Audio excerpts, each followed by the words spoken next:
Okay, iftar Ramadan di Pekan Kuah, singgah membeli di Pekan Lama. Maaf ya, saya suka berpantun, Doktor. Okay, pusingan pertama selesai sudah, menyusul pula pusingan yang kedua. Jadi para hadirin sekalian ya, kita akan beralih ke pusingan kedua webinar kita. Jadi untuk pusingan kedua ini, saya sekali lagi mempersilakan kepada panel yang pertama, Ustaz Zainal Abidin ya. Ustaz Zainal Abidin berumur hampir 75 tahun Ustaz, dah 75 tahun Ustaz ya. Satu memang usia warga emas yang saya tengok Ustaz pun nampak kuat Ustaz ya, nampak sihat lagi alhamdulillah ya. Jadi di sana mungkin Ustaz boleh berkongsi lah ya dengan kita semua perbezaan ya berpuasa semasa di usia muda dengan berpuasa di usia tua lah, sebab ada yang mengatakan berbeza. Kan, sebab saya tak sampai lagi umur warga emas tu Ustaz. Jadi mungkin di sana Ustaz boleh kongsikan benar ke pendapat ni Ustaz? Bismillahirrahmanirrahim. Terima kasih atas pertanyaan itu. Adalah memang satu hakikat perkara ini bila kita bertolak daripada peringatan Allah Subhanahu Wa Taala dalam surah Ar-Rum ayat 54 tentang perkembangan kejadian manusia itu yang bermula daripada lemah, kemudian kuat, kemudian nanti lemah lagi. Itu yang pertama ya, sebagai asasnya. Dan hakikat ini yang Allah Ta'ala telah atur kejadian manusia begitu keadaannya harus dihayati oleh orang-orang yang beriman kepada kebenaran Al-Quran. Ya. Saya cuba nak bezakan beriman kepada kebenaran Al-Quran berbeza dengan meyakini tentang kebenaran Al-Quran berbeza dengan meyakini kebenaran kandungan Al-Quran. Beza. Kalau meyakini kebenaran Al-Quran, boleh katakan secara umum orang semua meyakini Quran itu adalah benar. Tapi dalam masalah meyakini kebenaran kandungan Al-Quran, masih lagi banyak yang tidak mencapai itu. Kerana itu saya dah tekankan tadi, Quran diturunkan kepada Malaikat Jibril sifatnya amanah, yang menerimanya ialah Muhammad sallallahu alaihi wasallam yang sifatnya al-amin juga. Jadi kerana itu, alhamdulillah tadi perkongsian daripada Dr. Zakwan itu banyak maklumat-maklumat sebenarnya ada kaitannya. Yang kalau kita lihat, dia merujuk kepada pakar. Fas'alu ahla dzikri in kuntum la ta'lamun. Tanya kepada pakar kalau kamu tak tahu. Ini proses ilmu yang dituntut kepada orang yang beriman. Dia tidak boleh berijtihad sendiri. Ya, nampak macam begini, rasanya buat begini. Dalam Islam tidak dibenarkan membuat sesuatu dengan cara agak-agak. Dia mesti melaksanakan atas keyakinan. Di antaranya yang disebutkan tadi, iaitu tanya kepada pakar kalau sekiranya kamu tidak mengetahuinya. Jadi berdasarkan kepada ini, yang saya nak lihat ialah proses kejadian manusia itu yang Allah Ta'ala sendiri mengatakan lemah, kuat, kemudian lemah, dan lepas itu innalillah, meninggal. Ya, kalau kita lihat keadaan yang seperti ini, kita boleh lihat secara ketara pada siapa agak-agak. Pada ahli sukan. Lihat bagaimana mereka menghayun pukulan dengan kopnya, bagaimana mereka menendang bola dengan sekuat-kuatnya, bagaimana mereka boleh melonjak ke atas palang yang cukup tinggi. Semuanya adalah fizikal yang dijaga dengan cara baik. Mengikut siapa? Mengikut jurulatih mereka. Semuanya yang inginkan kecemerlangan. Tak kiralah siapa. Ni Ustazah Sharifah orang Terengganu. Ya? Ada Johan cyclist, ya, yang itu balapan tu, ya, iaitu bicycle yang namanya Jijo. Kata orang kata Terengganu Jijo, ya. Betul Puan Sharifah, Jijo, ya. Namanya Azizul, tapi orang Terengganu kata Jijo. Itu dia. Saya nak tanya, adakah Jijo ni boleh mencapai kecemerlangan begitu kalau dia malas, tak ada kuat semangat, tidak mendengar nasihat dan petunjuk daripada jurulatih. Boleh tak? Tak akan boleh.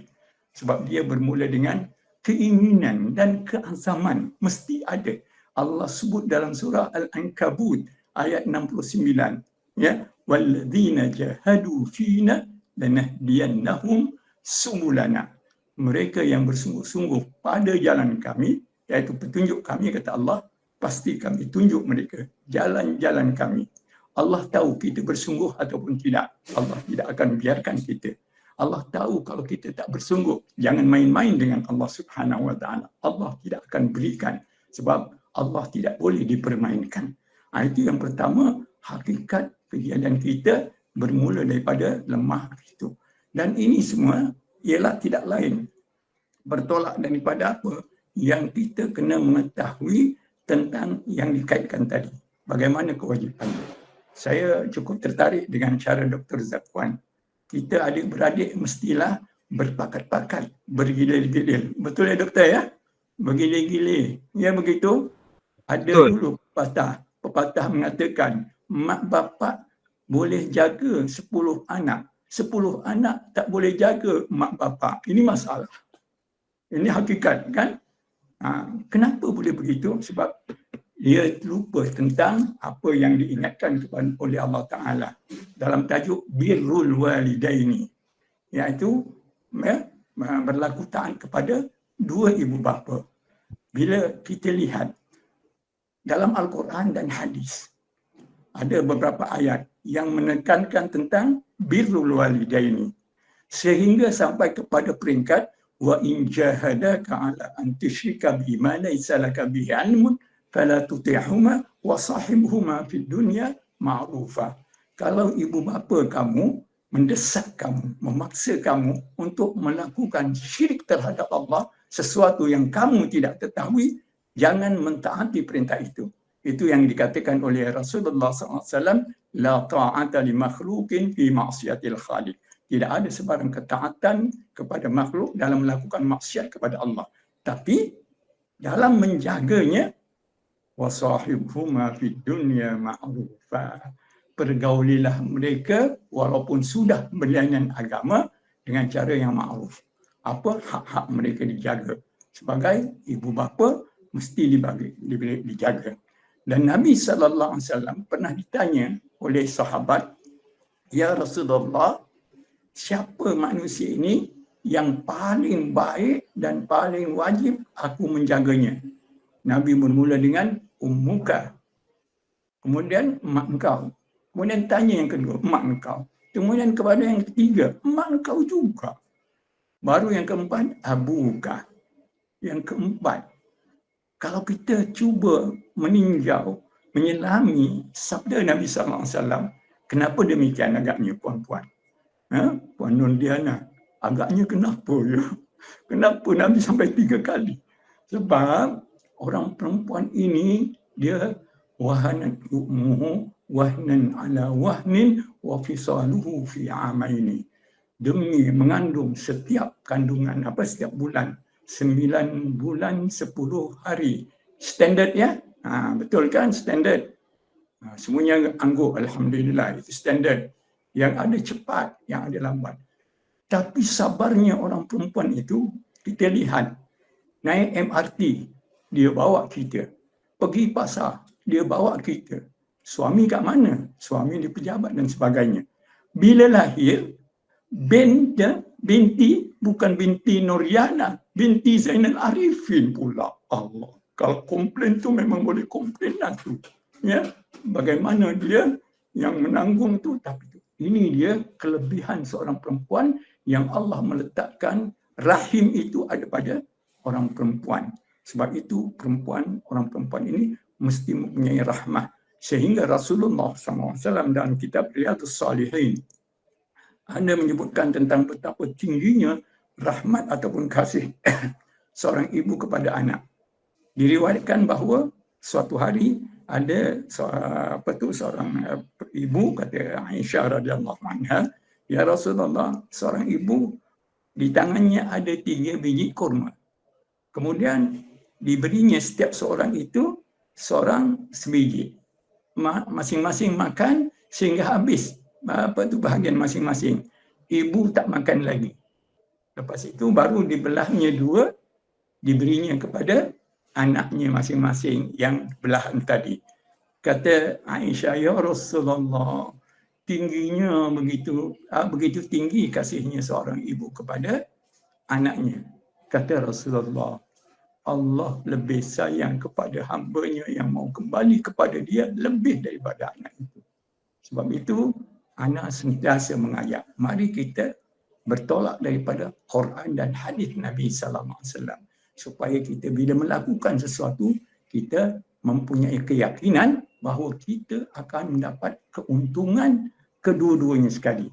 Kalau yang Dr. Alhamdulillah, Dr. Zak Puan kongsikan tadi, Alhamdulillah, itu lebih banyak ke keuntungan kesihatan yang lebih kepada berbentuk keduniaan.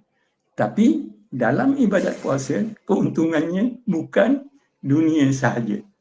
Ya, walaupun Nabi sallallahu alaihi wasallam ada menyebutkan dalam hadisnya yang agak panjang, tapi Nabi menyebutkan inna li badanika 'alaika haqqan fa'ti kulli haqqin haqqa. Maka batang tubuh kamu ada hak ke atas kamu. Maka hendaklah berikan hak dia. Kalau ambil dalam tubuh badan ini, iaitu apa dia? Dia perlu apa? Kalau sekiranya rehat, perlu lihat. Ya? Kalau perlu makan, mengikut panduan-panduan yang disebutkan tadi. Apakah jenis makanan yang perlu dimakan supaya kesihatannya berada dalam keadaan yang stabil. Walaupun mungkin ada kekurangan-kekurangan dari sebab kekuatannya. Sebab itu kenyataan Allah Ta'ala. Itu adalah kenyataan Allah. Iaitu dari kuat menjadi lemah. Itu kenyataan. Kita tidak boleh nafikan benda itu. Tapi bukan semua orang begitu. Ada di antaranya yang Masya Allah masih lagi berumur ya lebih daripada 75 pun masih lagi segar, bergerak, segar. Malah masih lagi bersenaman pun ada. Ya. Pengalaman saya, nak kongsi sikit ya. Saya tiap pagi kalau tak ada apa-apa, kalau tak ada kuliah duha umpamanya, pukul 7.30 ataupun pukul 8 akan keluar.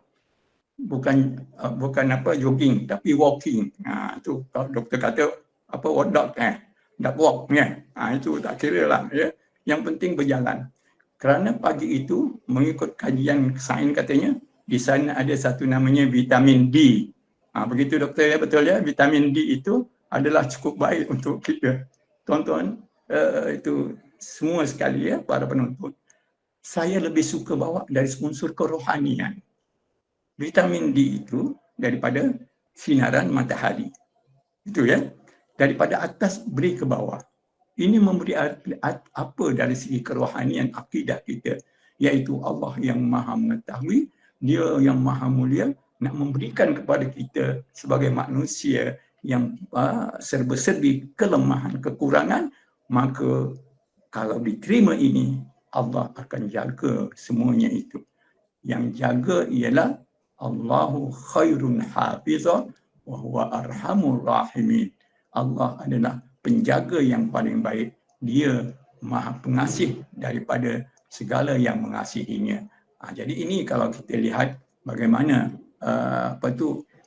perbezaan memang ada ya daripada berpuasa waktu muda dengan waktu warga emas sekarang ini ya.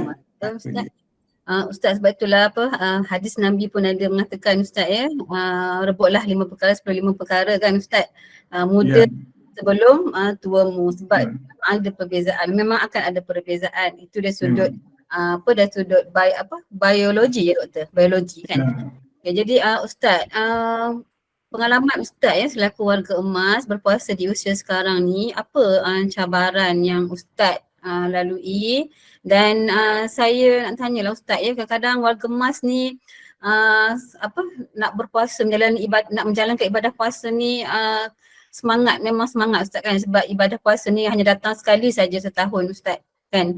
Tapi dari sudut badan sendiri tak mampu nak berpuasa kan. Kadang-kadang warga emas pun tertanya-tanya ya, adakah dengan puasa yang mereka lalui dalam keadaan usia yang kesihatan yang merosot ni, adakah matlamat ketakwaan tu mereka akan capai ataupun tidak kan? Ustaz, boleh tak Ustaz jelaskanlah di samping berkongsikan pengalaman Ustaz berpuasa di usia warga emas dengan kita nak mencapai tahap ketakwaan tu dalam ibadah puasa tu Ustaz.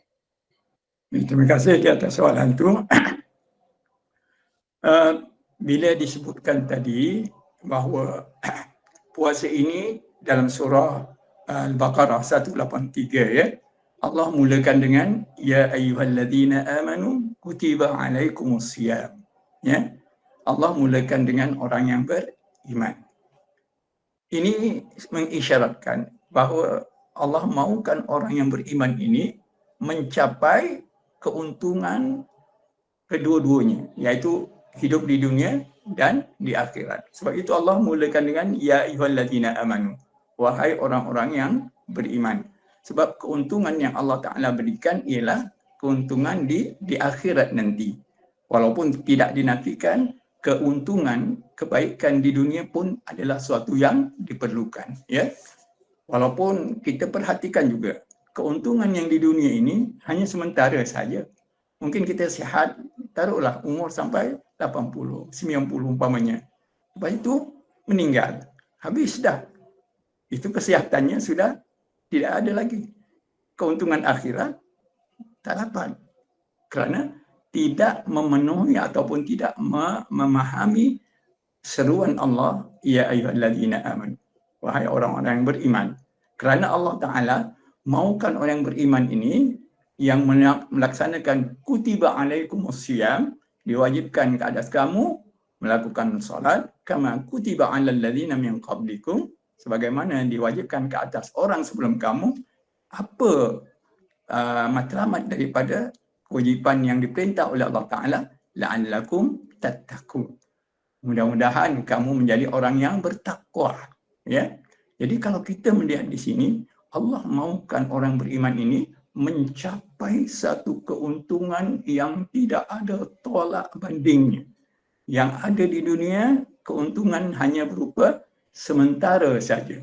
Dalam Al-Quran pun Allah Subhanahu Wa Taala menyebutkan fama mata'ul hayati dunya fil akhirati illa qalil. Kesenangan dunia tidak ada apa pun dibandingkan dengan akhirat melainkan sedikit saja. Walaupun kita perlu juga mendapatkan kesenangan ataupun kebaikan-kebaikan itu, tetapi akan rugi nanti di akhirat. Sebab balasan yang Allah Ta'ala sediakan di akhirat ialah jannati adn, ya, iaitu syurga Adan, tajri min tahtihal anhar khalidina fiha abad, kekal di dalamnya selama-lamanya. Baik, kalau kita nak tengok ya, kenikmatan di dunia, di akhirat nanti, ya, pertama, la maqtu'atin wala mamnu'ah. Bekalan tidak putus-putus, tetap ada saja. Bekalan di dunia akan putus, akan sampailah masanya, ya. Kemudian bekalan di akhirat nanti wala mamnu'ah. Tidak ada siapa yang melarang. Maknanya orang yang masuk syurga tidak akan terlarang untuk apa yang diingini. Surah Yasin yang kita biasa baca malam Jumaat, kebanyakan kita kan baca surah Yasin kan, lahum fiha fakihatun walahum ma yadda'un. Untuk mereka ni ahli syurga, fakihatun, buah-buahan yang mereka inginkan, walahum ma yadda'un, apa saja yang diinginkan. Ahli tafsir mengatakan ma yadda'un pun yang diinginkan, dia kata terlintas dalam hati dapat. Cuba kat dunia, terlintas dalam hati boleh dapat tak agak-agak? Puan Nurdiana. Dalam peti itu kan ada minuman yang berbagai-bagai harganya, kan begitu kan? RM1, ada $1, ya. Minta maaf ya, sebab saya ni di Singapura, sebab itu ya sebut dolar pula ya. RM1 lah ya. RM1 10 sen, RM1.20, berbagai apa tu harganya, kan begitu. Kalau kita hendak yang minuman yang harga RM1.50 sen masuk RM1.10 sen, boleh dapat tak yang RM1.50 sen? Confirm tak dapat. Sebab harganya tak sama. Maknanya di akhirat nanti memang tempat orang di dalam syurga itu berbagai-bagai berdasarkan kepada amalan yang dilakukan. Sekarang kita nak dapat bayaran akhirat, kena dapat apa balasan di akhirat yang begitu mahal harganya, terlintas saja boleh dapat. Kita pergi peti, terlintas gitu, boleh jatuh berdegek, ada. Boleh cuba. Berhenti kat situ, tepi tu, berdegek. Ada, tak ada. Mesti bayar juga. Maknanya kita nak dapat balasan akhirat kena bayar. Apa bayarannya? Amalan kita. Amalan kita. Bayaran kita tu. Amalan kita mengikut apa yang kita.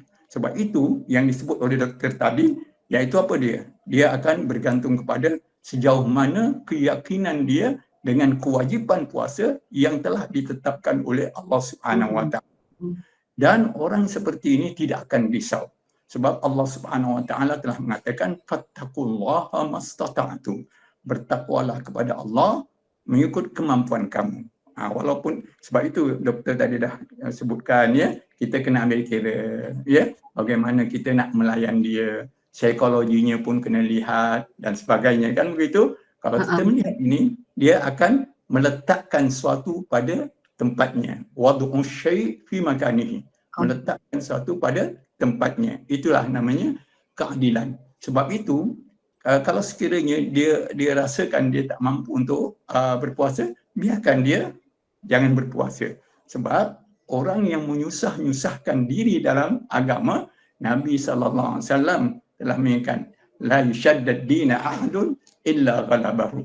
Tak ada orang yang menyusah-nyusahkan dalam urusan agama, nanti dia akan ditewaskan oleh sikap nak menyusah-nyusahkan. Akhirnya dia tidak dapat melaksanakan perintah yang diwajibkan itu dengan secara yang sebaik-baiknya untuk mencapai apa? Inna akramakum indallahi atqakum. Semulia-mulia kamu ialah yang paling bertakwa kepada Allah Subhanahu Wa Taala. Terima kasih Ustaz atas penjelasan ya tentang cabaran warga emas ya dalam menjalani ibadah puasa ya. Saya boleh simpulkan yang pertamanya kita ni jangan bertangguh, betul tak Ustaz ya? Di usia muda ni jangan bertangguh sehinggalah ke usia tua, sebab mati pun kita tak tahu bila kan Ustaz. Yang kedua, matlamat ibadah kita ni adalah satu je, ketakwaan kepada Allah, dan itulah sebenarnya misi kita di dunia. Dan yang ketiga, betapa indahnya ciptaan Allah kepada seorang makhluk yang bernama wanita ya Ustaz. Sebab itulah ada kata-kata yang mengatakan tangan yang menggoncang dunia, tangan yang menghayun buayan itu, tangan itulah yang mampu menggoncang dunia. Okey.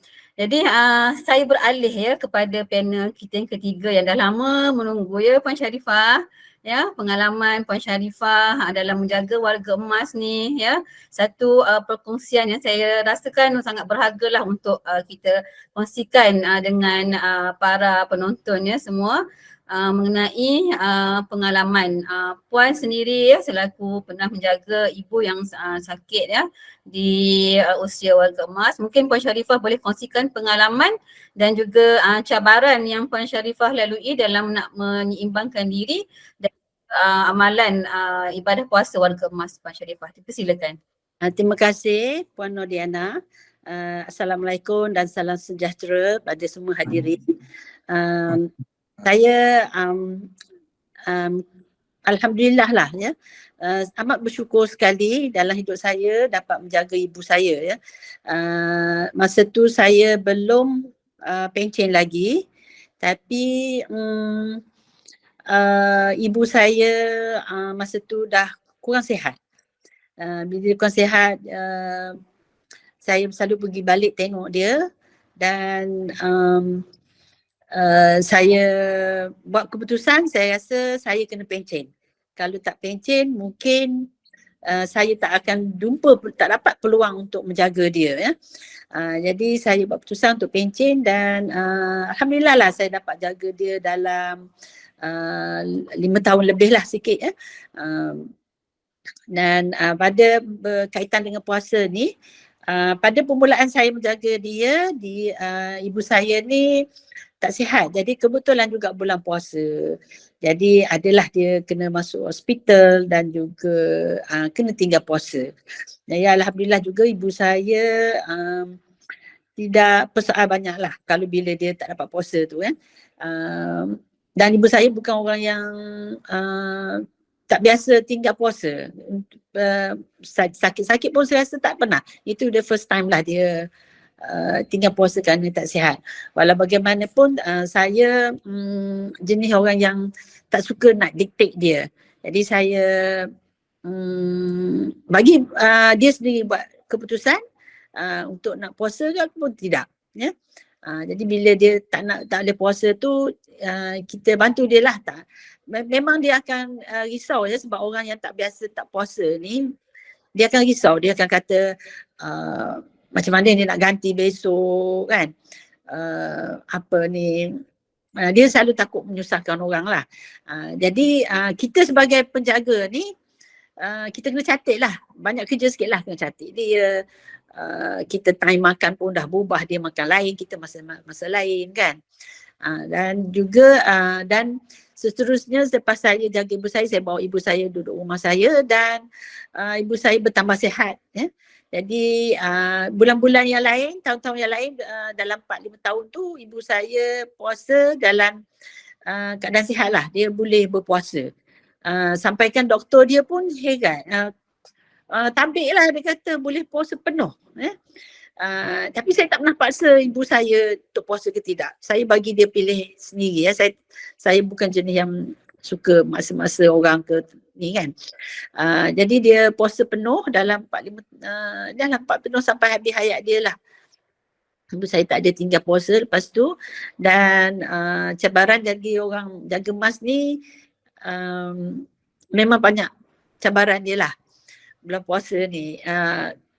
Sebab dia dah biasa, dia akan ada anxiety ya, bila orang tua ni dia ada anxiety. Dia kata dia bangun awal, walaupun dia dah solat ke, dia risau takut tak sempat makan kan. Walaupun kita ni orang tua, dia akan cakap banyak kali tau, hari-hari. 5 tahun 7 kali lah 30 hari, banyak tu lah dia akan cakap ke saya, nak bangun sempat tak makan, sempat tak ada semayang kan. You bayangkanlah 5 kali 30 kali tu tiap hari, bukan sekali ya, satu malam tu banyak kali lah dia sebut, dia akan ulang kan. Kita pun pening sebenarnya ya. Itulah cabarannya jaga orang. Salah satunya lah sebab kita kena jaga dia punya emosi lah. Kita pun tak boleh cakap kasar-kasar kat dia kan. Nanti dia sensitif tau. Jadi satu lagi lah cabaran dia, macam doktor kata cakap tadi lah, kena jaga pemakanan dia. Alhamdulillah saya ada background pemakanan sikit. Jadi saya jaga pasal makanan keseimbangan tu, sebab macam minum air, saya tak nak lagi sembelik kan. Tapi alhamdulillah lah mak saya dia semua cerita. Kalau dia sembelik pun dia cerita. Macam mana rupa najis dia pun dia cerita. Jadi saya tahu masa mana dia tak cukup fiber ke, tak cukup buah ke kan. Jadi bulan puasa tu satu dua adalah pemakanan dia. Selain daripada tu kita juga kena bantu dia dalam jaga masa lah. Misalnya dia lah masa macam biasalah dia punya rutin tu, solat-solat tu kan, mengaji ke. Jadi mungkin masa bulan puasa ni orang warga mas ni dia letih sikit lah. Kita pun macam tu dia akan letih dan sebaiklah mak saya ni dia tak adalah simpan diri sangat pasal tu. Dia akan menyuarakan diri dia ya. Jadi banyaklah orang warga mas ni dia banyak berehat lah. Dia duduk, kalau kita tengok dia duduk sekejap dia terus tidur. Lepas tu dia tak adalah macam secergas bila masa tak puasa lah. Tentu jadi saya menjaga bulan puasa ni bukan sahaja jaga mas, kena jaga diri dia. Orang caregiver pun kena jaga diri juga ya. Sebab kita nak bangun sebelum dia. Nak masak lagi, persediaan untuk dia kan. macam mak saya saya tak bagi dia masak lah ya. Kat dapur-dapur tu saya forbidden. Dia dah tahu dah, selalu saya tak larang secara kasar, saya secara joke ya. Saya selalu cakap joke, saya tak payahlah jadi permaisuri je lah, tak payah masak. Sebab bahaya orang tua-tua ni kan, dia pegang pinggang kaca ke, nanti kalau jatuh dia boleh luka. Jadi orang warga emas, jaga-jaga orang emas ni, kita sendiri pun kena jaga kesihatan kita. It takes two to tango. Tak boleh kita fikir kita jaga dia seorang tanpa kita jaga diri kita juga. Macam doktor kata tadi lah, kena selfish juga, kena jaga diri kita ya. Baik. Kita pun, saya pengalaman saya sendiri pun kan, kita nak menjaga warga emas ni kan satu cabaran lah sebenarnya ya kan, terutama warga macam saya menjaga mak saya sakit kanser cabaran tu agak berat jugalah.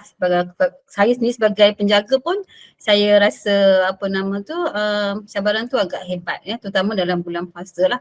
Jadi kadang-kadang saya pun dari sudut motivasi pun lag lah, maksudnya kita kurang motivasi. Jadi Puan mungkin boleh kongsikanlah dengan para audiens semua ya, bagaimana dalam nak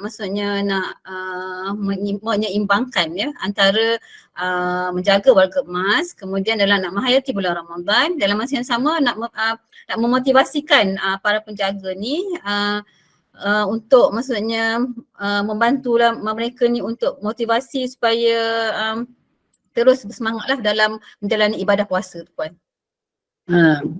Saya sebenarnya tak ada masalah sangat jaga mak saya ni kan. Mak saya tak perlu nak dimotivasi sebenarnya, sebab dia memang semangat nak puasa kan. Semangat puasa. Ya, dia semangat. Dia lebih risau takut tak boleh puasa. Jadi persediaan untuk berpuasa ni sebenarnya kita kena start pada mula lah. Bagi semangat dia tu, macam mak saya tak perlu semangat, tapi kita beritahu awal-awal kita nak bulan puasa kan. Jadi adalah benda lah yang kita perlu buat untuk persediaan dia. Misalnya ambil obat awal-awal supaya dia tak perlu nak keluar rumah ya, musim nak keluar rumah. Dan lepas tu mak saya ni suka makan kat luar. Kita orang suka makan kat luar. Jadi kena bulan puasa ni saya kena beritahu dia lah, kita tak adalah makan kat luar sebab nanti nak berbuka tak sempat nak balik nak solat. Jadi itu satu yang dia tak adalah duka cita, tapi dia cakap tak boleh makan lah, dia kata macam tu lah dia. Tapi mak saya ni jenis dia orang reda kan, jadi dia apa-apa pun dia okey je. Tapi dia gembira lah lepas habis puasa nanti boleh pergi makan kat luar balik kan. Macam tu lah. Lepas tu saya dari segi emosi dia tu saya tak perlu sangat lah. Mak saya ni dia memang kuat semangat untuk puasa. Bila tak puasa tu yang dia risau tu. Tapi bila puasa tu macam tu lah saya kata dia anxious kan. Dia nak apa ni, bangun awal, makan tu kena siap awal-awal lah bila berbuka. Dan di segi fizikal tu mak saya dah tak boleh berjalan jauh kan. Tapi masa dia tak sihat dulu memang saya buatlah pemegang daripada bilik air ke bilik dia sampai ke tempat solat dia, saya letak pemegang lah. Tapi bila dia dah sihat, dia duduk lama dengan saya ni, saya bagilah dia berjalan tanpa tongkat pun dah boleh kan. Jadi segi fizikal tu kalau bulan puasa tu macam saya kata tadi lah, dia selalu duduk kan, rehat mengaji kan. Jadi mak saya ni sebenarnya tak ada masalah sangat saya jaga, alhamdulillah. Tak cerewet. Tapi satu dia suka ulang-ulang lah. Orang tua kan, dia dah nyanyuk, dia akan pulang the same thing, dia akan cakap benda yang sama. Tapi kita ni caregiver ni memang kena mentally kita kena kuat jugalah, macam doktor kata, bukannya it takes two to tango bukan jaga mak saja, tapi kita kena jaga diri kita juga. Dan saya rasa itu je lah. Berpuasa saya salah dengan jaga. Okey, terima kasih Puan Sharifah ya atas pengkongsian pengalaman Puan Sharifah ya. Dan saya percaya ya setiap daripada kita ni cabaran menjaga warga emas ni berbeza-beza ya. Warga emas ni mungkin ibu bapa kita dan mungkin juga ada yang menjaga saudara kandung sendiri ya yang sakit ya. Apapun semua kebaikan yang kita lakukan ini ya akan ada balasannya seperti mana Allah berfirman dalam Al-Quran, "Faman ya'mal mithqala dzarratin khairan yarah, wa man ya'mal mithqala dzarratin syarran yarah." Kan? Siapa yang melakukan kebaikan walaupun sebesar zarah pun akan dipandang. Ini kan pula menjaga ibu bapa. Kan? Ibu bapa yang memang Allah Subhanahu Wa Taala perintahkan untuk kita menjaganya.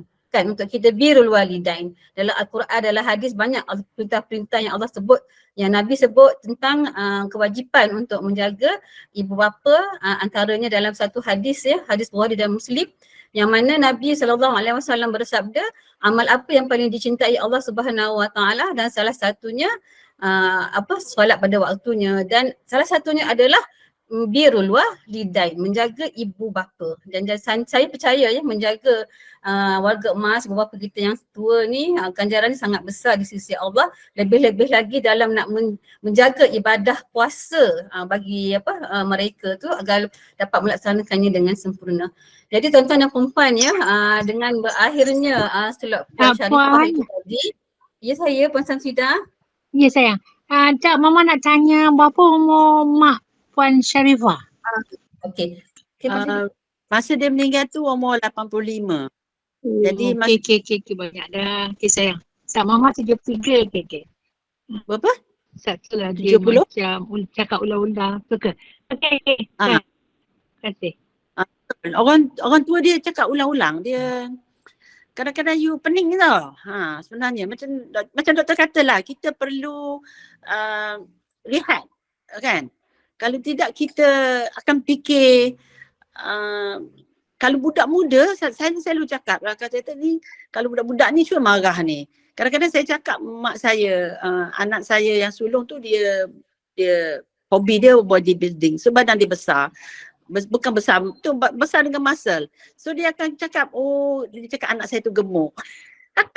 Dia kata, jadi saya akan pesan anak ni Amir, tu akan cakap gemuk tapi dia tak tahu yang Amir you are full of muscle. Bukan gemuk gedeber, tahu tak? Saya takut anak saya menjawab benda yang akan terasa hati mak saya. Dan dia akan jumpa je dia akan cakap the same thing. Sama jugalah pagi bangun saya dah cakap dia sempat solatlah dulu. Tak, kadang-kadang dia nak makan. Dia tak tahu nak setengah jam tu banyak benda boleh buat. Dia dah set mind dia. Macam tak cukup masa. Jadi dia akan ulang lah. Jadi itu yang saya kata 5 tahun kalau saya jaga, 5 tahun kali 30 hari, kalilah berapa kali dia sebut yang takut tak sempat. Puan Sharifah yang kadang-kadang orang yang umur 40 tahun macam saya pun ulang-ulang juga cakap kan. Tinggal lagi orang agama kan. Okey, Dr. Muhammad Zakwan ada nak angkat tangan. Okey, rasa sangat menarik lah perkongsian Puan Sharifah. Arwah maknya nampak cara Puan Sharifah cakap tu antara sindrom ataupun simptom yang arwah mak ada adalah lupa dan cakap berulang-ulang dan sebagainya kan. Saya tak pasti arwah mak ada formal diagnosis of dementia ke Puan Sharifah? Ke tak sempat diagnosis tu? Tapi daripada muda dia suka habit ulang. Dia selalu cakap kalau ajar anak jangan cakap sekali, banyak 2 kali. Jadi itu pun satu faktor yes. Habit. Tapi cuma saya nak sarankan kalau ada mak ayah kita ataupun kenalan dan sebagainya warga emas yang ada simptom-simptom tu, saya syorkan, so saya kata tadi antara gejala-gejala warga emas ni kita dalam bahasa medical ni kita panggil geriatric giant, kalau nak google geriatric giants. One of them, salah satunya adalah cognitive impairment. Cognitive impairment mungkin lupa lah salah satunya. Jadi kalau rasa sesuai boleh refer kepada klinik geriatrik. Yang masalahnya cuma di Malaysia ni klinik geriatrician pakar warga emas ada dalam 30 orang di fasiliti kerajaan. Tak ramai. Mungkin private mungkin ada dalam 30 orang lagi lah. So agak sangat sikit lah. Mungkin kerajaan kena fikir untuk menambahkan lah, sebab persentage orang warga emas yang ni pun yang dah pelupa pun dah ramai.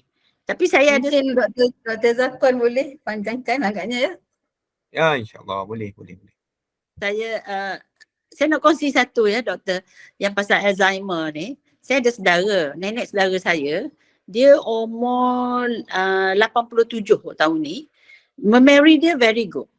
Saya pernah duduk dengan dia, sit down, tulis nama tok nenek dia, tok nenek saya jugalah.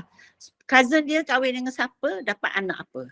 Tapi anak dia 2 tahun daripada saya, dalam nombor 67, sudah start lupa.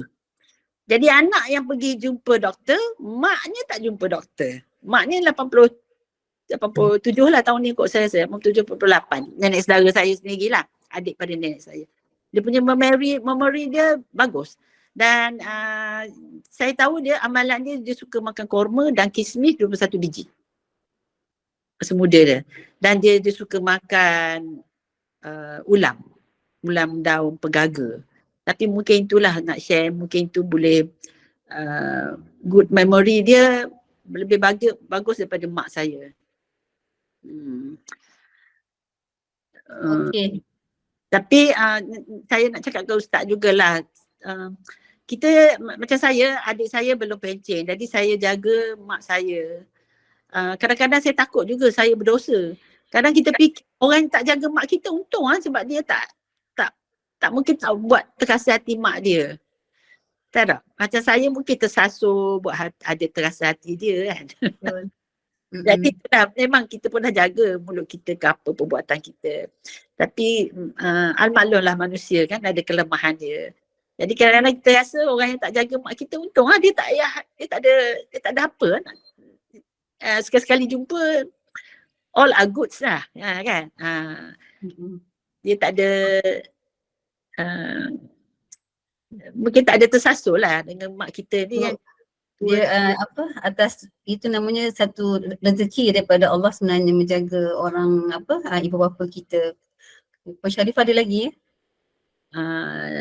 Cuma saya nak kata adalah dalam penjagaan keluarga emas ni bukan satu orang saja. Jadi kena penjaga dia pun Bersama. Kena jaga juga. Yes. Macam Ustaz kata tadi kena exercise kan. Saya tetap exercise. Jadi orang yang menjaga caregiver ni dia banyak kena korban lah. Macam saya dulu masa muda, masa belum jaga mak saya boleh jogging dekat mana lah, kat luar jauh ke mana. Tapi bila jaga mak saya kena jogging dekat taman saya je. Tak jauh daripada rumah saya. Dan maknanya lorong rumah saya ni, kalau mak saya terkeluar ke apa, saya akan nampak. Jadi tempat tu limited lah. Tak adalah orang kata dekat park yang ada tasik ke, ada apa ke, tak ada. You kena korban.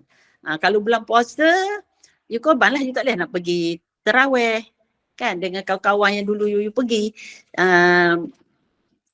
Yang ya kadang-kadang orang kita dah biasa kerja, jadi duduk di luar semayang di surau tu dah satu yang menyeronokkan lah kan. Sebab kita selalu duduk di luar, jadi bila jaga mak ni kita kesemayang kat rumah lah, tak boleh lah nak ada keistimewaan tu.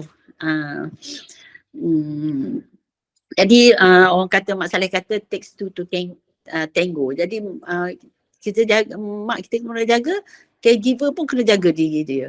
Kedua-duanya kena jaga. Segi mental pun macam Dato' cakap tadi, macam mak saya dia tak makan ayam. Bila dia meninggal, ambil masa lama untuk saya untuk order ayam. Dia duduk rasa macam masih tak boleh beli ayam lagi. Tak boleh makan ayam lagi. Lama-lama saya cakap ke bila makan dengan anak saya, saya boleh makan dah ayam, saya kata. Sebab kita duk fikir diri dia, otak kita ni timing dengan dia. Memang kena jaga kesihatan sendirilah, mental, fizikal. Sebab tu walau macam mana pun saya pergi juga exercise, sebab saya rasa kalau saya tak sihat, saya tak boleh jaga mak saya. Kan? Okey. Okey, terima kasih Puan Sharifah ya atas pencerahan ya dan perkongsian pengalaman selaku penjaga kepada warga emas ya. Tuan-tuan dan puan ya, kita telah sampai di hujung ya diskusi ya. Dari Kedah ke Pekansari beli swasta di Kota Tinggi, selesai sudah diskusi diberi, sesi penggulungan menjelma kini ya. Jadi untuk sesi penggulungan ni saya akan minta kepada ahli panel ya untuk membuat penggulungan dan juga rumusan ya, dan juga apa sajalah sharing kepada audiens kita dalam dalam tempoh masa yang agak terhad ya, kerana kita nak buka kepada audiens kita untuk bertanya soalan. Mungkin ada banyak persoalan yang bermain di pemikiran audiens ya, nak tanya pada doktor ke, pada ustaz ke, pada Puan Sharifah sendiri ya. Jadi untuk itu saya persilakan kepada ahli panel yang kedua ya, Dr. Zakwan, untuk sesi penggulungan. Dipersilakan doktor. Terima kasih. Mungkin saya nak tegaskanlah poin-poin yang telah saya buat untuk kita recap. Secara umumnya saya kata tadi, kita semua akan menua. Malaysia akan jadi tua dan mungkin mereka sekarang kena fikirlah tentang kita nak refer mak ayah kita kepada pakar geriatrik. Tapi kita juga faham konsep penuaan ni, setiap warga emas mungkin berbeza tahap kesihatan. Oleh sebab itu mungkin manfaat daripada puasa tu ataupun manfaat atau risiko berpuasa tu berbeza-beza ikut individu tersebutlah. Dan keputusan untuk berpuasa itu kalau rasa tak yakin ataupun perlukan keyakinan, boleh jumpakan pakar kesihatan dan dibincangkan bersama secara sensitif, mengambil kira sensitiviti pesakit tersebutlah ataupun mak ayah kita kan. Dan tips-tips kesihatan yang saya sebut tadi adalah bahawa kita perlu mengambil pendekatan yang holistik kan. Yang kalau tuan-tuan dan puan ingat, saya cakap tentang makan dan minum, keseimbangan makan dan minum, perlu kekal hadasi yang secukupnya, juga tentang pelarasan semula ubat. Itu tak boleh dibuat secara sendiri-sendiri, tapi kena jumpa dengan doktor kan. Nyatakan hasrat kita untuk berpuasa. Dia tak lupa juga keperluan untuk sentiasa senam ringan. Kalau ustaz ni buat waktu pagi, boleh juga. Di waktu petang pun boleh. Tidur mencukupi dan juga suasana ataupun persekitaran yang selamat dan kondusif dan seronok lah untuk warga emas. Dan akhir sekali, tentang keperluan untuk menjaga kesihatan fizikal dan mental diri sendirilah. Jadi kalau ada soalan lepas ni boleh tanya saya berkaitan kesihatan warga emas di dalam bulan Ramadan, insya-Allah. Okey, terima kasih doktor. Seterusnya saya persilakan kepada Ustaz Zainal untuk sesi penggulungan. Bismillahirrahmanirrahim. Sebenarnya semuanya ini bermula daripada Al-Quran sebenarnya. Kalau sekiranya kita lihat lebih lagi di bulan Ramadan, pahala yang Allah Ta'ala berikan berlipat ganda. Walaupun ayat umum yang disebut tadi, ya, faman ya'mal mithqala dzarratin khairan yara wa man ya'mal mithqala dzarratin syarran yara, itu ayat itu umum. Tapi ada ayat yang kurang, yang khusus sedikit. Man jaa'a bil hasanati falahu 'asyru amsalha wa man jaa'a bis sayyi'ati fala yujza illa mislaha wa hum la yuzlamun. Siapa yang melakukan suatu kebaikan akan dibalas dengan 10 kali ganda kebaikan itu. Dan Allah tidak menzalimi. Siapa yang membuat satu kejahatan tidak dibalas melainkan satu kejahatan itu sendiri. Itu masih lagi umum. Bila masuk bulan Ramadan, Nabi SAW menyebutkan lebih-lebih lagi dilipat-lipat gandakan itu. Jadi bertolak daripada ilmu sebenarnya yang menjadikan seseorang itu akan terdorong untuk bersemangat walaupun dalam keadaan sebagaimana yang Puan Sharifah ceritakan tadi, pengalaman tadi, doktor juga pun ada pengalaman, maka kita bila melihat ini, cuba kita perhatikan Al-Quran Allah Ta'ala turunkan, Iqra' bismi rabbikal ladzi khalaq, khalaqal insana min 'alaq. Waktu itu tidak ada hospital, tidak ada doktor pakar dan sebagainya. Tapi Allah sudah memberi isyarat bahawa manusia ini dicipta daripada segumpal darah. Waktu itu tidak ada apa, tapi ayat sudah memberitahu. Kemudian hujung ayat itu, allamal insana ma lam ya'lam. Allah mengajar manusia sesuatu yang tidak tahu waktu dahulu. Waktu dahulu kita tidak tahu semua alat-alat teknologi yang ada sekarang. Kita dapat lihat ya kebaikan teknologi ini. Dan Dr. Zakwan, kalau tak silap, Ana teringat dulu ada satu, kalau tak salah Dr. Mahathir mengatakan kita boleh membuat pembedahan secara conference, ya begitu ya, pembedahan secara conference, pakar yang akan mengarahkan, doktor yang akan melaksanakan pembedahan itu ada di Malaysia. Yang arahkan nanti pakarnya daripada London nanti di sana. Lihat bagaimana kebaikan yang boleh kita dapati. Pertama, ongkos perbelanjaan nak ke London berapa banyak. Yang kedua, melebih lagi memang nyawa itu boleh bila-bila masa. Tapi dari segi andaian itu, kalau dinaik kapal terbang, kemungkinan dalam kapal terbang dah meninggal. Tak sempat buat apa-apa. Inilah di antara yang kita lihat bagaimana Allah telah mengisyaratkan allamal insana ma lam ya'lam. Mungkin lepas ini kita tak tahu apa lagi teknologi yang akan dicipta oleh manusia berdasarkan ilmu yang Allah Ta'ala berikan. Manusia hanya berfikir. Yang beri ialah Allah Subhanahu wa Ta'ala, bukan kita. Kita berfikir, Allah Ta'ala tak bagi, tak dapat. Sebab itu dalam mesyuarat, bila kita lihat kan doktor, bila mesyuarat, ayo kita dah penat ni, tak boleh fikir dah, apa dah mati akal. Tiba-tiba ada seorang kata, kata dia, tu apa maknanya? Mentol lah tu, idea dapat. Siapa yang bagi idea itu? Manusia tidak ada yang mencipta idea. Yang mencipta idea ialah Allah. Manusia hanya boleh berfikir saja. Jadi asasnya ialah mesti ada ilmu. Maka dengan adanya ilmu itu, insya-Allah sebagaimana Puan Sharifah dah sebut tadi, kita tidak risaulah untuk menjaga dan sebagainya, walaupun kita kena mengambil kira mana-mana yang perlu kita layani, apa yang dikendaki kita layan.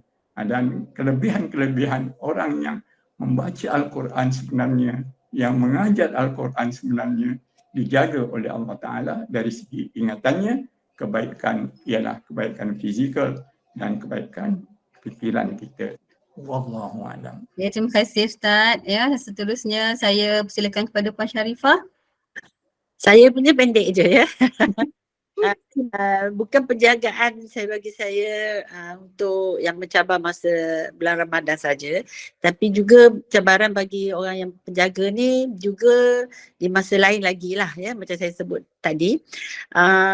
Cuma saya nak pesan dia satu je, walau apa pun cabaran, walau macam mana apa yang kita lalui, di akhir penjagaan mak kita tu adalah satu kenikmatan. Itu je saya cakap. Betul Puan. Okey, terima kasih kepada Puan Sharifah ya, dan terima kasih kepada ketiga-tiga ahli panel ni atas sesi penggulungan yang saya rasa cukup padat ya. Jadi tuan-tuan dan puan ya, nampaknya kita majlis kita telah sampai ke penghujungnya. Tapi sebelum itu saya ingin bukalah kepada mana-mana audien, sekiranya ada persoalan yang ingin diajukan kepada para panel, tuan-tuan dan puan boleh berbuat demikianlah. Okey, di sini ada satu soalan ya daripada Puan Ainon. Mengenai cara untuk mengelakkan demensia dari segi amalan harian seorang Muslim. Jadi saya minta kepada doktor ataupun ustaz untuk kongsikan. Saya jawab dulu boleh? Boleh doktor. Jadi insyaAllah ustaz boleh mungkin kongsikan apa amalan yang mungkin adalah hadis ataupun sahabat ataupun salaf yang kongsikan. Memang kita dahsyat kan kalau kita tengok macam mana mereka ini menghafal hadis sebagai contoh kan. So ingatan mereka luar biasa. Anda pastinya ada mutiara-mutiara yang kita boleh belajar daripada mereka. Tapi dari segi kesihatan sebelum kita faham dari segi apa cara menjaga ataupun nak prevent dementia ni, mungkin saya ambil masa sedikit saja untuk mungkin bagi semua faham apa itu demensia. Demensia ni adalah masalah kita panggil neurocognitive disorder. Maksudnya penyakit neurologi, saraf berkaitan dengan kognitif. Kognitif ni tak semestinya memory saja, boleh dia punya executive function, dia tak boleh nak susun steps nak buat apa, solat dapat angkat takbir, baca apa, rukuk, bangun dan sebagainya, apa step-step dia, memandu nak kena buat apa, nak masak tambah apa dulu, tu executive function. Dia punya safety awareness, visual spatial safety awareness skilling. Jadi banyak domain-domain kognitif lah sebenarnya. Jadi seorang yang ada dementia ni memang betul, seorang yang bila kita berumur mungkin kita ada tendensi nak lupa-lupa. Tapi adakah semua orang yang lupa-lupa tu demensia? Tidak. Kita kata bila ada lupa-lupa yang signifikan sehingga dia efek, dia berkesan kepada amalan-amalan aktiviti harian. Sebagai contoh, sebelum ni dia pergi kedai, dia beli barang, dia boleh pergi kedai, dia boleh bayar bil, dia boleh uruskan ubat dia sendiri, dia boleh drive. Okay. Tapi bila dia ada lupa, cognitive impairment, tapi dia effect dia punya day-to-day activity, pergi ke kedai asyik kena bulang, ya ada je 3, 4, 5 barang lupa. Ataupun dia bawa kereta tak habis-habis sesat, asyik terlepas exit je. Sebelum ni okey je contoh. Kan? Ataupun ubat dia kalau kita tak ingatkan, dia tak ambil. Tu dah tanda-tanda ingatan tu dah effect dia day-to-day activities. Yang ketika itu menjadi satu yang bukan kebiasaan lagi lah dan perlu mendapat mungkin rawatan. Cuma dementia ni walaupun Allah Ta'ala kata semua penyakit ada ubat, dari segi sains, medikalnya tak ada ubat yang boleh merawat dementia ni. Ubat-ubatan yang kita ada ataupun rawatan yang kita ada adalah untuk slow down, memperlahankan proses dementia ni, cognitive impairment ni lah. Jadi ubat-ubat tu satu, tapi perlu juga faham bahawa sama penting dengan ubat adalah kita panggil non-pharmacological terapi ataupun terapi yang bukan ubat-ubatan lah, seperti aktiviti kognitif ataupun senaman-senaman kognitif. Secara ilmiahnya, bukti research yang kita ada yang berkesan, yang boleh memantutkan proses demensia dan juga mencegah demensia sebenarnya mudahlah, adalah pemakanan yang sihat, pencegahan ataupun pengawalan penyakit kronik dan exercise. Itu yang kita ada buat masa ni, saya bukti saintifik lah dari segi itu sains. So, harap menjawab soalan. Tapi demensia ni topik yang besar, mungkin kita boleh buat webinar lain sebab demensia ni bukan satu jenis saja. Dia ada Alzheimer's, dia ada stroke berkaitan demensia, vascular dementia, dia ada Parkinson's dementia dan lain-lain lagi lah. Okay, jadi harap menjawab soalan. Tapi secara mudahnya kena jaga. Kita kata alah malas nak exercise, tak, efek dia jangka masa panjang. Kalau kita tak kawal kita punya penyakit kronik dengan baik, diabetes dengan tekanan darah tinggi, tak kawal dengan baik, tak exercise, berlebihan berat badan, kita tak berhenti merokok, memang risiko untuk demensia tu akan lebih ketara lah. Allahuakbar. Okey, Ustaz Zainal ada nak bagi menjawab soalan? Respon sikit sebab Okey, Dr. Ustaz. Puan kata mungkin Ustaz ada boleh ya, betul. sikit dari pengalaman. Saya cuma nak mengambil apa yang disabdakan oleh Rasulullah sallallahu alaihi wasallam. Nahnu qaumun la naqulu hatta nashba fa iza hatta najua fa iza akalna la nashba. Kami, yakni para rasul, adalah golongan yang kami tidak akan makan melainkan bila merasa lapar. Tapi bila kami makan tak sampai kepada kenyang. Maksud kenyang ni maknanya berlebih-lebihan.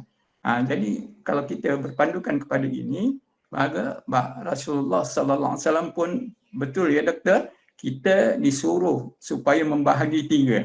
1 permakanan, 1 pernafasan, 1 untuk minuman. Jadi di sini cabarannya nafsu kita bagaimana. Kalau kita boleh ikut apa yang disabdakan oleh Rasulullah SAW, insya-Allah kita akan berada dalam keadaan sihat yang sebaik-baiknya, insya-Allah. Wallahu a'lam. Okey, untuk Puan Sharifah, di sini ada satu soalan Puan Sharifah. Kesabaran adalah satu sifat yang baik ya, namun tak semua mampu untuk mengawal emosi sehingga hilang kesabaran. Dari pengalaman Puan sendiri yang menjaga ibu yang sakit, apa tips Puan untuk kesabaran ni Puan? Satu kena semula jadilah. Sabar kan. Betul. Satu lagi kita kena ada knowledge, macam Ustaz cakap, knowledge agama yang melarangkan kita berkasar ke dan satu lagi knowledge duniawi, knowledge bahawa orang tua kita akan melalui proses-proses ni, proses ketua proses lupa, nyanyuk akan cakap the same thing, lepas tu dia akan fizikal dia akan berkurangan. Jadi orang caregiver ni dia jangan fikir time tu je. Sebenarnya kan bagi saya lah, untuk caregiver ni bila kita dah ada mak bapak ni, belum tunggu warga emas lagi, kita kena ready diri kita dah. Dari segi emosi dia ke, kita dah kena jaga diri kita. Maksud saya kita kena lekapkan diri kita ni. Jangan tunggu masa nak kena jaga je. Sebelum pada tu kita kena jaga dah. Jadi macam sifat sabar ni maknanya sebelum kita nak jaga mak bapak kita tu, awal-awal ni kita dah ada sifat penyabar lah kan, ke dengan anak-anak ke. InsyaAllah kita boleh orang kata dah tabiat sabar. Dia akan lekat pada sabar. Saya rasa lah. Satu lagi yang macam tu lah, kita kena ingat mak kita akan pergi. InsyaAllah kita tak nak kita pergi dulu. Kita nak mak kita pergi dulu. Jadi bila kita kata kita biar mak kita pergi dulu sebelum kita, dan masanya tak lama tau. Selalu saya cakap ke adik-beradik saya, time is running out. Kan? Setiap hari tu akan berkurang kita jaga mak kita. Jadi sabar je lah sikit. Time is running out. Memang hari tu akan berkurang. Kita tak akan ada peluang ada dia lagi. Kan? Jadi memang kena sabar banyak. Memang sabar banyak. Sabar banyak. Satu lagi pengorbanan kita. Banyak kita sabar yang kita nak buat tak boleh.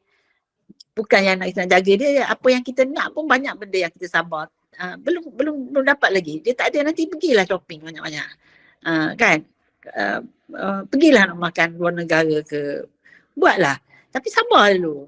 Sekejap je. Dia memang kena sabar. Memang susah nak cerita ni macam mana nak sabar. Susah nak luahkannya Puan.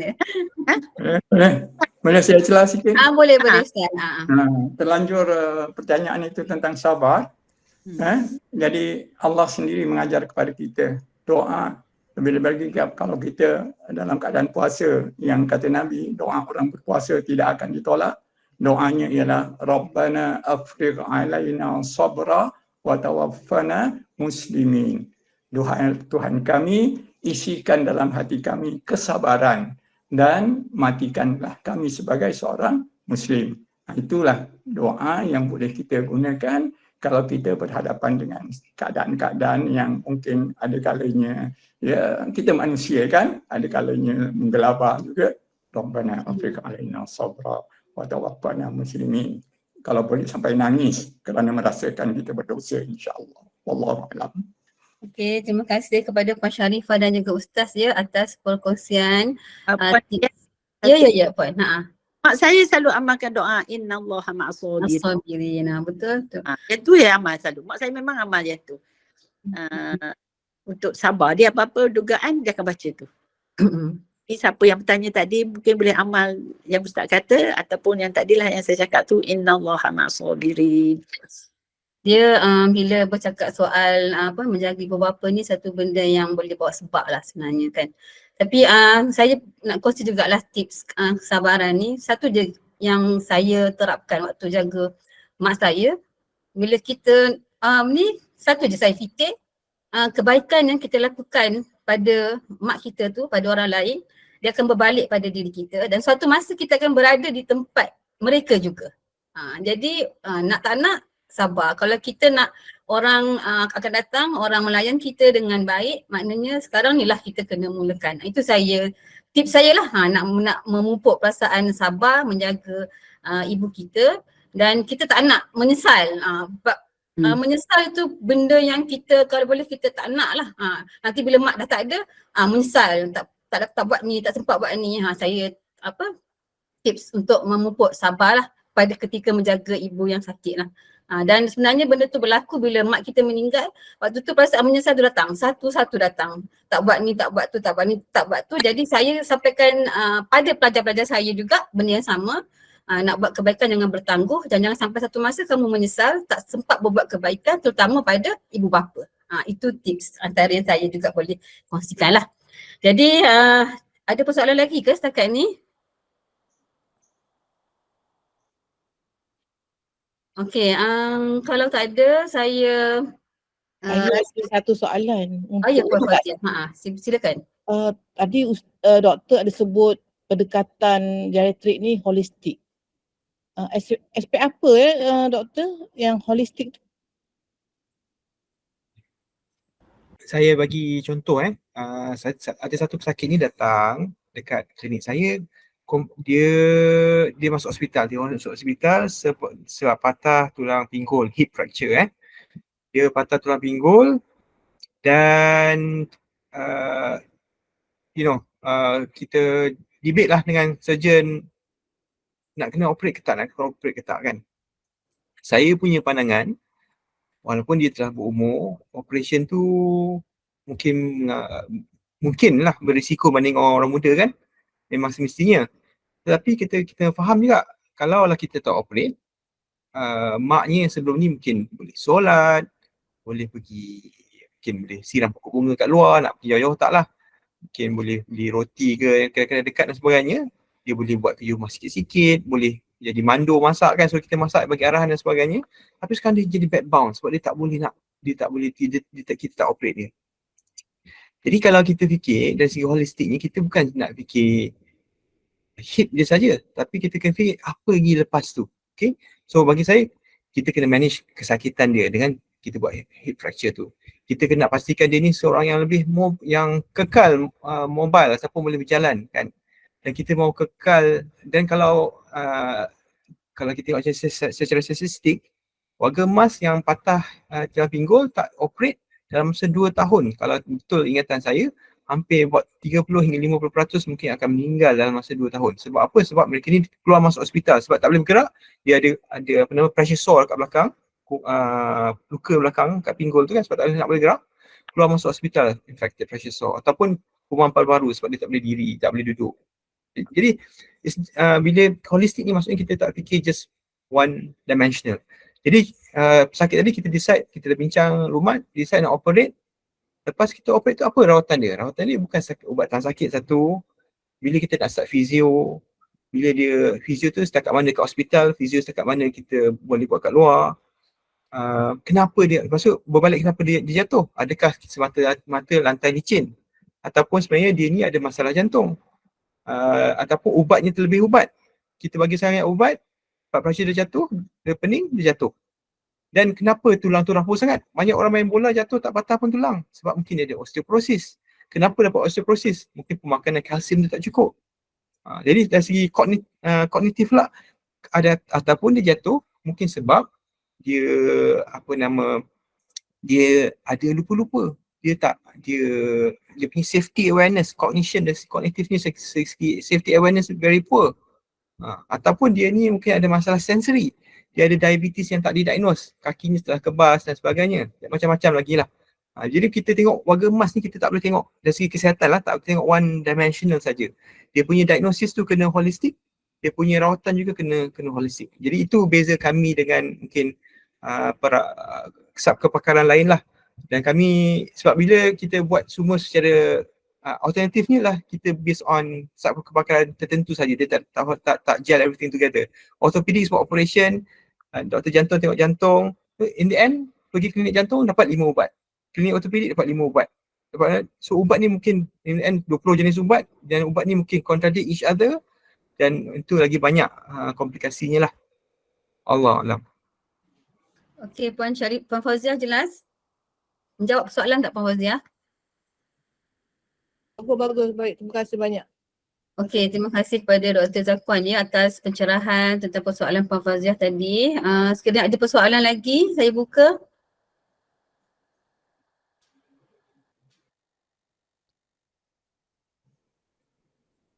Okey jika tiada ya, majlis kita telah sampai ke penghujungnya.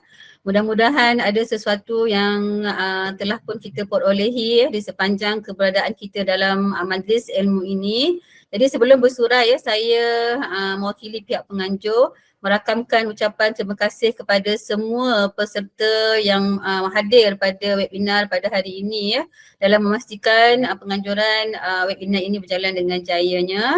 Tuan-tuan dan perempuan, pohon berangan tempat bertemu girangnya rasa si anak dara. Baliklah tuan membawa ilmu, sebarkan agama, mantapkan keluarga dan bangunkanlah negara. Jadi tuan-tuan dan perempuan ya, bersempena kehadiran bulan Ramadan yang kita telah lalui, yang kita tengah melalui ini ya, sukalah untuk saya membawakan satu hadis Nabi daripada hadis riwayat Al-Imam Nasa'i, Ibnu Majah dan juga Ibnu Habban. Nabi SAW bersabda ya, sesiapa yang berpuasa di bulan Ramadan dengan penuh keimanan dan keikhlasan, nescaya akan diampuninya segala dosanya yang telah lalu ya. Kita telah berada pada dalam satu bulan yang di dalamnya pahala berganda ya, terutamanya dalam nak menjaga warga emas. Tuan-tuan dan perempuan, pahala yang kita peroleh di bulan Ramadan ini sangatlah besar ya. Jadi teruskan kebaikan tuan-tuan dan perempuan lakukan. Dalam masa yang sama-samalah kita merebut peluang Ramadan ini untuk agar dosa kita diampunkan oleh Allah Subhanahu Wa Taala. Jadi saya mohon maaf anda ada terkasar bahasa, terlanjur bicara sepanjang saya mengendalikan webinar sebentar tadi. Sesungguhnya yang baik itu datang daripada Allah Subhanahu Wa Taala dan yang kurang itu datang daripada kelemahan diri saya sendiri. Bagi pihak panel saya mengucapkan terima kasih di atas perhatian tuan-tuan dan perempuan. Sekian, wabillahi taufiq wal hidayah. Wassalamualaikum warahmatullahi taala wabarakatuh dan terima kasih.